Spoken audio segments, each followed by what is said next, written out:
এই বোনটি হাঁড়ি পাতিল ধুচ্ছিল, তার দেবরের বউ এসে বললো, এই চালু করে কাজ কর। এভাবে কথা বলে চলে গেল।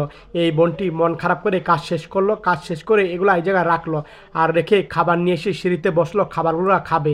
এক পর্যায়ে তার দেবরের বউ আসলো আর বললো, খাবার খাচ্ছিস, দাঁড়া। এদিকে তার স্বামী আসলো, আর স্বামী দূর থেকে দেখতে পেলো তার ছোট ভাই বউ খাবারগুলো কেড়ে নিল তার বউর কাছ থেকে, যা খাবার নেই তোর। বউটা মন খারাপ করলো, আর স্বামী তখন দেখতে পেল। এক পর্যায়ে বউটা রুমে চলে গেল, আর স্বামী রুমে ঢুকবে, দেখতে পেল তার ছোট ভাইয়ের বউ তার খাবারগুলা বসে বসে খাবার খাচ্ছিল, আর কিচ্ছু বলো না, রুমে চলে গেল। আর রুমে চলে গিয়ে দূর থেকে দেখতে পেল তার বউ বিছানা শুয়ে শুয়ে কান্না করছিল।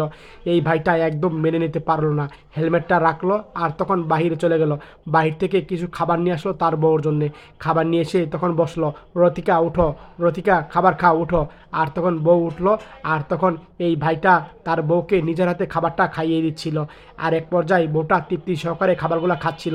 সত্যি স্বামী স্ত্রীর মধুর ভালোবাসা এরকমই হওয়া দরকার। শেয়ার করে দিয়ে আপনারা ভিডিওটা।